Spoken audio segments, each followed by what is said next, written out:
પહેલી અસર જોઈ સાંદ્રતામાં ફેરફારની। હવે બીજા નંબરની બહુ જ અગત્યની અસર છે દબાણના ફેરફારની અસર।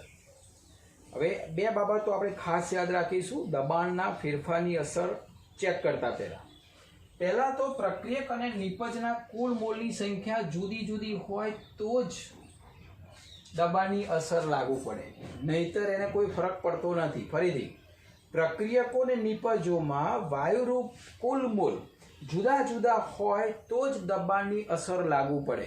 બંને મોલ સરખા હોય તો દબાણની કોઈ અસર લાગુ પડતી નથી। ઘન પ્રવાહી પર દબાણની અસર નગણ્ય હોય છે, એટલે કે પ્રક્રિયકના નિપજમાં જો ઘન કે પ્રવાહી હોય કોઈ પદાર્થ તો એની પર કંઈ દબાણની બહુ અસર થતી નથી। આપ સૌ જાણો છો દબાણની અસર કોના ઉપર વધારે થાય? વાયુ સ્વરૂપ હોય તેના ઉપર।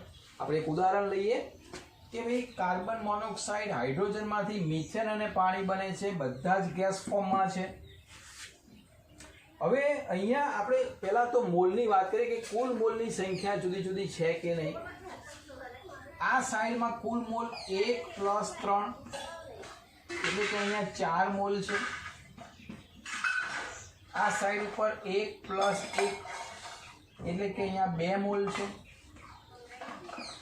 ચલો મોલની સંખ્યા જુદી જુદી છે તો અહીંયા દબાણની અસર થશે। હવે ધારો કે આ જે સંતુલન મિશ્રણ છે એ પાત્રનું કદ એવું માની લઈએ આપણે કે પાત્રનું કદ હું અડધું કરું તો દબાણ કેટલું થાય? બમણું થાય ને। કયો નિયમ શીખ્યા આપણે? બોયલનો નિયમ શીખ્યા ને, એકબીજાના વ્યસ્ત પ્રમાણમાં। હું પાત્ર આટલું છે એને હું અડધું કરી દઉં તો દબાણ ડબલ થશે, E પ્રપોર્શનલ 1/V અથવા V પ્રપોર્શનલ 1/P।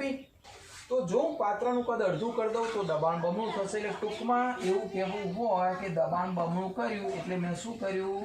દબાણ વધાર્યું। હવે હું ટૂંકમાં સંતુલન પ્રક્રિયાનું દબાણ વધારું છું તો શું અસર થાય ચેક કરીએ। તો બહુ સીધી વસ્તુ છે, P આપણે આવું શીખ્યા હતા યાદ છે? P proportional N। કેમ? તો કે PV = nRT। PV = nRT। તો એનો મતલબ P પ્રપોર્શનલ N થયો, એટલે કે દબાણ જે છે એ મોલના સમપ્રમાણમાં છે। એટલે કે મોલ વધુ, આવું યાદ રાખશો તો પણ ચાલશે। જો મોલ વધુ તો દબાણ વધુ,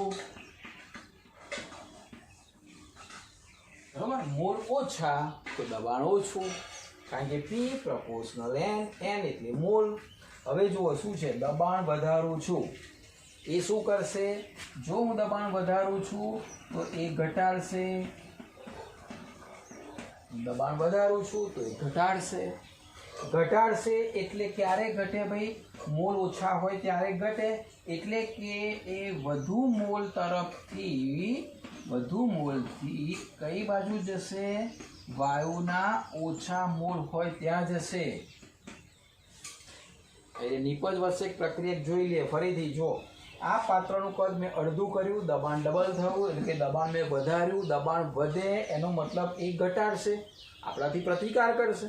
હું વધારવા જાઉં છું એ ઘટાડશે, જો હું દબાણ ઘટાડવા જાઉં એ વધારશે। એનો મતલબ મોલ જો વધારે હોય તો દબાણ વધુ, તો મોલ ઓછા દબાણ ઓછું। તો એ ઘટાડવા પ્રયત્ન કરે એનો મતલબ વધારે મોલથી ઓછા મોલ તરફ જશે। તો અહીંયા મોલ 4 છે, અહીંયા 2 છે, એટલે એ કઈ દિશામાં જશે? 4 થી 2 મોલ કરવાની દિશામાં જશે, કારણ કે મેં દબાણ વધાર્યું, એ ઘટાડવા પ્રયત્ન કરશે, એટલે કે અહીંયા કઈ દિશામાં જશે? નિપજ વધુ મળશે, એટલે કે પોતે પુરોગામી દિશામાં જશે। ક્લિયર? તો તમારે ખાલી એટલું જ યાદ રાખવાનું છે કે દબાણ જો વધારું તો વધારે મોલથી ઓછા મોલ તરફ જાય, બસ આટલું યાદ રાખવાનું। એનાથી વિરુદ્ધ હું દબાણ ઘટાડું તો ઓછા મોલથી વધારે મોલ તરફ જાય, હું ઘટાડીશ તો એ વધારવા પ્રયત્ન કરશે, બરાબર। એને QC KC ઉપરથી પણ કરી શકો। QC નું સૂત્ર CH4 H2O છેદમાં CO H2 ની 3 ઘાત। હવે જો શું થાય, હું શું કરું છું? દબાણ વધારું છું એટલે બધાની સાંદ્રતા, હું કદ ઘટાડું એટલે બધાની સાંદ્રતા ડબલ થઈ જશે, આંશિક દબાણ બમણું થઈ જવાનું। જો આનું ડબલ, આનું ડબલ, આનું ડબલ, આનું ડબલ. હવે અહીંયા આગળ નીચે જુઓ 4 મોલ છે. એટલે નીચેની સંખ્યા વધી, નીચેની સંખ્યા વધી એટલે ક્યુસીનું મૂલ્ય ઘટ્યું, ક્યુસીનું મૂલ્ય ઘટ્યું એટલે કેસીનું મૂલ્ય વધ્યું. તો ક્યુસી કરતાં કેસી વધારે હોય તો કઈ દિશામાં જાય? પુરોગામી દિશામાં જાય. તમે એના રીતે પણ સાબિત કરી શકશો. બરાબર. જો બીજું એક ઉદાહરણ લઈએ. ચલો અહીંયા હું દબાણ વધારું તો શું થાય?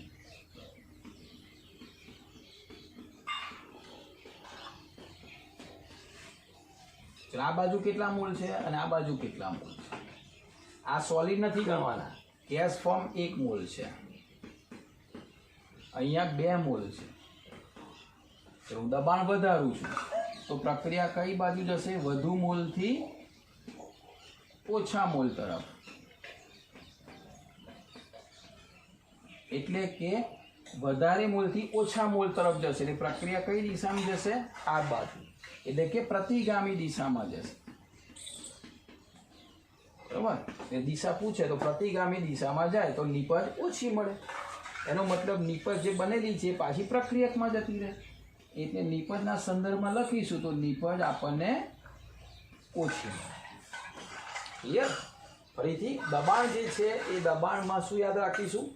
જો દબાણ પહેલાં તો આ યાદ રાખીએ, વધારે મોલ તો વધારે દબાણ, ઓછા મોલ તો ઓછું દબાણ.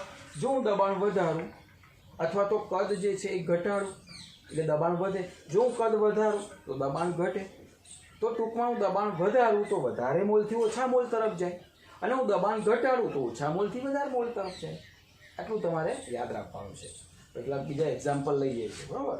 તો આ જે બાબત હતી એ દબાણની હતી. ફરીથી પરીક્ષામાં પૂછાય કે આ પ્રક્રિયા છે એમાં દબાણ વધારતા પ્રક્રિયા કઈ દિશામાં જાય? તો વધારે મોલથી ઓછા મોલ તરફ જાય. એ તમારે ખાલી મોલ ગણવાના છે. મોલ ઉપરથી પુરોગામી પણ હોઈ શકે અને પ્રતિગામી પણ હોઈ શકે.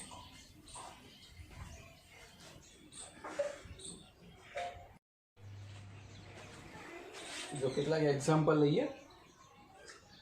પ્રક્રિયકોની અંદર વાયુરૂપ મોલ જો 2 ને 1 એટલે અહીંયા 3 મોલ છે. આ જગ્યાએ 3 મોલ છે. 2 ને 1 3. અહીંયા 1 મોલ છે. ચલો દબાણ વધારીએ તો શું અસર થાય? તો આ પ્રક્રિયામાં હું દબાણ વધારું તો શું થશે? દબાણ ઘટાડશે. દબાણ ઘટાડશે એટલે કઈ દિશામાં જાય? વધુ મોલથી ઓછા મોલ તરફ જાય. એટલે કઈ દિશા થઈ? વધારે મોલથી ઓછા મોલ તરફ જાય. એટલે કે પુરોગામી દિશામાં જાય. અને પુરોગામી દિશામાં જાય એટલે આપણને નિપજ વધુ મળે. આવું કન્ક્લુઝન થઈ જાય ને. હું દબાણ વધારું તો એ દબાણ ઘટાડવા પ્રયત્ન કરશે લસ સેટેલરના નિયમ પ્રમાણે. બરાબર. ફેરફારની અસરને નાબૂદ કરવા જશે. તો ક્યારે થાય? તો કે ભાઈ વધારે મોલથી ઓછા મોલ તરફ જાય ત્યારે. એટલે કે હું દબાણ વધારું તો વધારે મોલથી ઓછા મોલ તરફ જાય એટલે કે પુરોગામી દિશામાં જાય અને નિપજ વધારે મળે. ચલો બીજું ઉદાહરણ લો. અહીંયા 4 આ ગેસ છે. ગેસ છે. બરાબર. 5 ને 4 9 મોલ છે. અહીંયા જો આ બાજુ 6 ને 4 10 મોલ છે. હવે દબાણ ઘટાડીએ. એવું શું લખ્યું છે? દબાણ ઘટાડતા. હવે દબાણ ઘટાડીશું આપણે તો તે દબાણ વધારશે. દબાણ ક્યારે વધશે? ઓછા મોલથી વધુ મોલ તરફ જશે. ઓછા મોલ ક્યાં છે? જો 9. વધારે મોલ ક્યાં છે? 10. તો શું કરશે? ઓછા મોલથી વધારે મોલ તરફ જશે. કારણ કે હું દબાણ શું કરું છું? ઘટાડું છું. એ વધારવા પ્રયત્ન કરશે. વધારવા પ્રયત્ન કરે એટલે 9 માંથી 10 મોલ કરશે. એટલે કઈ દિશામાં જશે? પુરોગામી દિશામાં જશે. પુરોગામી દિશામાં જશે તો શું મળશે? વધારે નિપજ વધુ મળશે. ક્લિયર? ફરીથી 5 ને 4 9 મોલ બધા ગેસ ફોર્મમાં છે. અહીંયા બંને ગેસ ફોર્મમાં. 6 ને 4 10 મોલ. મેં દબાણ ઘટાડ્યું તો એ વધારશે. બરાબર. વધારશે એટલે 9 માંથી 10 મોલ તરફ જશે. હા, હું દબાણ જો વધારો તો એ ઘટાડવા પ્રયત્ન કરશે તો એ 10 મોલથી 9 મોલ તરફ જશે. એટલે કે પ્રતિગામી દિશામાં જાય અને નિપજ ઓછી મળે. ચલો અહીંયા જો આ સોલિડ છે એટલે આ મોલ નથી ગણવાના. આ બાજુ અહીંયા 4 મોલ છે, 4 મોલ. ચલો આ સોલિડ છે, આ પણ નથી ગણવાના. આ બાજુ 4 મોલ છે, બંને બાજુ મોલ સરખા થયા. હું દબાણ વધારું કે ઘટાડું, બંને બાજુ મોલ સરખા છે એટલે કે અહીંયા મોલ સમાન છે. આપણે શીખી ગયા હતા મોલ સમાન છે એટલે અહીંયા કોઈ એક પણ દિશામાં પ્રક્રિયા આગળ વધશે નહીં. બરાબર.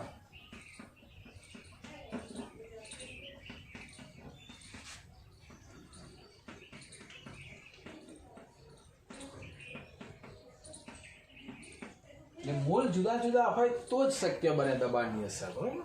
ચલો આ રીતે દબાણના સ્વાધ્યાયમાં 7.25, 7.26, 7.29 બરાબર 3-4 સરસ ઉદાહરણ આપેલા છે.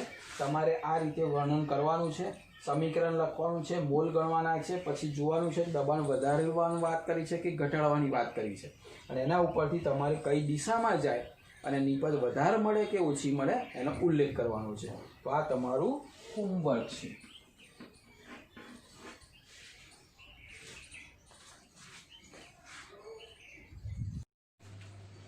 ચલો ત્રીજા નંબરમાં આપણે લઈએ નિષ્ક્રિય વાયુના ઉમેરાની અસર સંતુલન ઉપર શું થાય છે. બરોબર. તો ધારો કે કોઈ ઉદાહરણ લઈ લઈએ. N2 gas plus 3H2 twice NH3 gas. હવે હું અચળ કદ રાખું. બરાબર. અચળ કદે કોઈ નિષ્ક્રિય વાયુ ઉમેરવાની અંદર.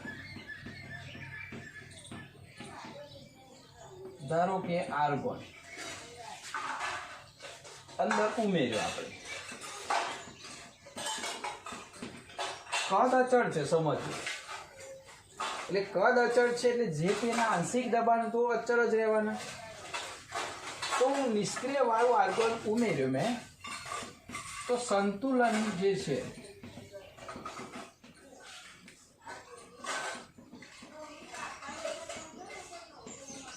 ખલેલ રહિત રહેશે. એટલે કે કોઈ અસર નહીં થાય. જો સંતુલન ઉપર કોઈ પણ અસર નહીં થાય.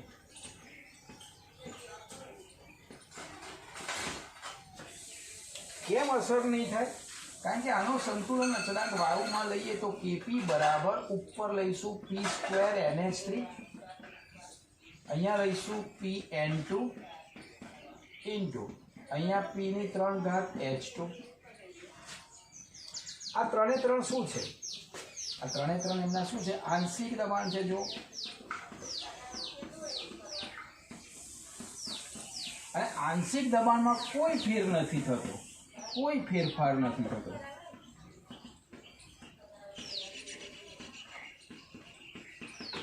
જો સમજાવું તમને. Kp આપણે જે સંતુલન અચળાંક છે એનો એ લાવવા પ્રયત્ન કરે. અહીંયા વાયુ સ્વરૂપ છે એટલે એનો Kp સંતુલન અચળાંક થયો. Kp સંતુલન અચળાંક થયો એટલે p² NH3 Pn2 p³ H2. આ બધા એના આંશિક દબાણ છે. આંશિક દબાણ એટલે એના પોતાના વ્યક્તિગત દબાણ છે. આપણે ડાલ્ટનના આંશિક દબાણના નિયમમાં શીખ્યા હતા. એટલે કે નાઇટ્રોજનનું પોતાનું, H2નું પોતાનું ને એમોનિયાનું પોતાનું. હવે અચળ કદ છે ને દબાણમાં કોઈ ફેરફાર આ લોકોનામ થતો નથી. હા, કદ હું બદલું તો ફેરફાર થશે, અથવા તો અંદર હું નાઇટ્રોજન કે હાઇડ્રોજન એડ કરું કે દૂર કરું તો ફેરફાર થાય. પરંતુ આ 3ની સાંદ્રતામાં હું ફેરફાર નથી કરતો, કદ અચળ રાખું છું અને અંદર નિષ્ક્રિય વાયુ આર્ગોન ઉમેરું છું. કુલ દબાણ બદલાશે. ડાલ્ટનના આંશિક દબાણ નિયમ પ્રમાણે કુલ દબાણ બદલાશે કારણ કે હું અંદર નિષ્ક્રિય વાયુ બીજો આર્ગોન એડ કરું છું. એટલે કુલ મોલ વધવાના. એટલે આ બધાનું આંશિક દબાણ ને પાછું આર્ગોનનું આંશિક દબાણ. પણ સંતુલન ઉપર અસર નહીં થાય. કેમ નહીં થાય? કારણ કે સંતુલનના સૂત્રમાં બધે આંશિક દબાણ છે ને આંશિક દબાણમાં કોઈ ફેરફાર થતો નથી, એટલે સંતુલન ઉપર કોઈ અસર થતી નથી. એટલે કે નિષ્ક્રિય વાયુ ગમે તેટલું ઉમેરવું એની સાથે સંતુલનને કોઈ નિસ્બત નથી. બરાબર? એ યાદ રાખજો.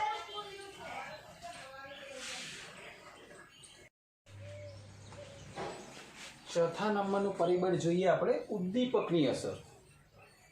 આ ઉદ્દીપક જે છે એને ડિટેલમાં તમે 12th સ્ટાન્ડર્ડની અંદર એ ચેપ્ટરમાં શીખવાના છો કે ભાઈ ઉદ્દીપકની કેમ જરૂર પડે, કયા કયા ઉદ્દીપક તરીકે વપરાય, ઉદ્દીપકની આખી રિએક્શન કેવી રીતે છે, બરાબર. પણ આપણે સામાન્ય બેઝિક વસ્તુ તમને કહી દઉં કે કોઈ પણ પ્રક્રિયકમાંથી જ્યારે નિપજ બને ને ત્યારે એક અથડામણ એમની વચ્ચે થવી જરૂરી છે. એટલે કે જનરલી બે પ્રક્રિયક, ધારો કે H2 અને I2 છે, એમાંથી HI બને છે. તો H2 ને I2 જે પ્રક્રિયક છે એ એકબીજાની સાથે અથડાય, કારણ કે અસ્તવ્યસ્ત ગતિ કરતા હોય તો એ એકબીજાની સાથે અથડાય. આ અથડામણ જે છે ને એ યોગ્ય દિશામાં ને યોગ્ય રીતે હોવી જોઈએ, બરાબર. એ બંને એકબીજાને યોગ્ય સ્પીડથી અથડાય ત્યારે એ બંનેમાંથી HI ની રચના થાય. H2 I2 ના જે કઈ પરમાણુ છે એ એકબીજા સાથે યોગ્ય અથડામણથી અથડાય ત્યારે HI ની રચના થાય. તો એ જે અથડામણ છે ને એ અથડામણ એટલે કે અથડામણ દરમિયાન જ્યારે નિપજમાં રૂપાંતર પામે તો એ જે સક્રિયકરણ ઉર્જા એને ઘટાડે છે. ઉદ્દીપકનું કાર્ય શું છે કે સક્રિયકરણ ઉર્જા ઘટાડે. ઘણી વખત એકદમ ધીમેથી અથડાય ને તો પાછા નિપજમાં રૂપાંતર ના પામે. H અને I નો પરમાણુ આવે, ધીમે રહીને અથડાય, એના પાછા દૂર થઈ ગયા. ચોક્કસ સ્પીડથી અથડાય, એ બધું ડિટેલમાં તમે 12થમાં શીખવાના છો. અહીંયા હું બેઝિક માહિતી થોડીક આપી દઉં કે ઉદ્દીપક કરે છે શું. તો પ્રક્રિયકમાંથી નિપજ બનાવવા માટે ઓછી ઉર્જાવાળા પથને પ્રાપ્ત કરે છે. ઘણા બધા પથ હોય ને પ્રક્રિયકમાંથી નિપજ બનાવવા માટે ઘણા બધા તબક્કા હોઈ શકે. એમાંથી ઉદ્દીપક શું કરશે, એવો તબક્કો પસંદ કરશે જેમાં ઉર્જાનો વ્યય ઓછો થતો હોય, એટલે કે ઓછી ઉર્જાવાળા પથને પ્રાપ્ત કરે. અને એનો મતલબ એવો થયો કે રાસાયણિક પ્રક્રિયાનો દર વધારે. આ એનું મેઇન કાર્ય છે. રાસાયણિક પ્રક્રિયાનો જે દર છે ને એ વધારે, કારણ કે મેં તમને કહું ને કે ભાઈ ઓછી અથડામણથી એ નિપજમાં રૂપાંતર નથી પામતા, પરંતુ જો ઓછી અથડામણ જે છે એ પણ નિપજમાં રૂપાંતર પામે, એટલે કે એની સક્રિયકરણ ઉર્જાની ઘટાડ દે. સક્રિયકરણ ઉર્જાનું ડિટેલમાં તમે 12થમાં શીખવાના છો. તો દર વધી જાય ઓટોમેટિક. હા, ધારો કે 1 સેકન્ડે 1000 અથડામણ દરમિયાન 1000 નિપજમાં રૂપાંતર થતા હોય તો 1000ની જગ્યાએ 1500 અથડામણ દરમિયાન સક્રિયકરણ ઉર્જા ઘટાડે એટલે તરત ઓછી અથડામણે પણ નિપજમાં રૂપાંતર થઈ શકે. તો એ જે નિપજ બનવાની છે તો એટલી જ બનવાની છે. ઉદ્દીપક ક્યારેય નિપજને વધારે ઓછી નથી કરતો, ખાલી દર છે એ સ્પીડ વધારે છે. એટલે કે રાસાયણિક પ્રક્રિયાનો એ દર વધારે છે. ભાઈ દર કેમ વધારે છે તો કે ઓછી ઉર્જાવાળા પથને પ્રાપ્ત કરે છે. એટલે કોઈ પણ રાસાયણિક પ્રક્રિયામાં યોગ્ય ઉદ્દીપક તમે નાખો તો એ એવો પથને પ્રાપ્ત કરે જે શોર્ટ પથ હોય. નહીં કે ઘણી વખત કોઈ લોંગ રસ્તે જતા હોય ને એક શોર્ટ રસ્તો હોય, તો જે વસ્તુ છે તો ત્યાં જ છે સ્થળ, કે સ્થળમાં કોઈ ફેરફાર નથી થતો, પરંતુ રસ્તામાં ફેરફાર થાય છે, શોર્ટ રસ્તો અને લોંગ રસ્તો. એવી રીતે આ રાસાયણિક પ્રક્રિયાનો દર વધારે એટલે સ્પીડ વધારે છે. પરંતુ અહીં સંતુલનની જ્યારે વાત કરીએ ત્યારે પુરોગામી ને પ્રતિગામી બંનેની સ્પીડ વધારે, કારણ કે એને એવું ખબર નથી કે આ પ્રક્રિયક છે કે નિપજ છે. એટલે એ તો પુરોગામીની પણ સ્પીડ વધારે, સામે પ્રતિગામીની પણ સ્પીડ વધારે. એટલે કે સંતુલન ઉપર તો કોઈ અસર નથી થતી, બરાબર. સંતુલનને અસર કરતો નથી ઉદ્દીપક, સંતુલનને અસર નથી કરતો, કે એના મૂલ્યને પણ અસર નથી કરતો, પણ સંતુલન ઝડપથી પ્રાપ્ત કરી આપે. કારણ કે પુરોગામી દિશાનો પણ વેગ વધારે, પ્રતિગામી દિશાનો પણ વેગ વધારે. એટલે કે ઉદ્દીપક પુરોગામી અને પ્રતિગામી બંનેની સક્રિયકરણ ઉર્જામાં સરખા પ્રમાણમાં ઘટાડો કરે, બરાબર. અને એટલા માટે સંતુલનને કોઈ અસર કરતો નથી. તેમ છતાં પણ કેનું મૂલ્ય ઘણું જ ઓછું હોય તો ઉદ્દીપકની મદદ ઘણી ઓછી હોય તો ઉદ્દીપક કામનો નથી. સંતુલન અચળાંકનું મૂલ્ય ઘણું વધારે હોય તો ત્યાં ઉદ્દીપક કામના હોય છે, બરાબર. તો ઉદ્દીપકની ફરી વાત કરીએ. ઉદ્દીપકની અસર સંતુલન ઉપર બિલકુલ થતી નથી. સંતુલન અચળાંક પણ બદલાતો નથી, કારણ કે ઉદ્દીપકનું કામ તો માત્ર ઝડપ વધારવાનું છે. તો એક દિશામાં ઝડપ નથી વધારતું, એ પુરોગામીનો વેગ વધારે છે, સામે પ્રતિગામીનો વેગ વધારે છે. બંને પ્રક્રિયાઓની સક્રિયકરણ ઉર્જા ઘટાડે છે. એટલે નથી સંતુલન ઉપર અસર થતી, નથી સંતુલન અચળાંક ઉપર અસર થતી, પણ સંતુલન ઝડપથી પ્રાપ્ત થાય છે, કારણ કે બંનેના વેગ શું થાય છે, વધે છે. તો આ ઉદ્દીપકની અસર હતી.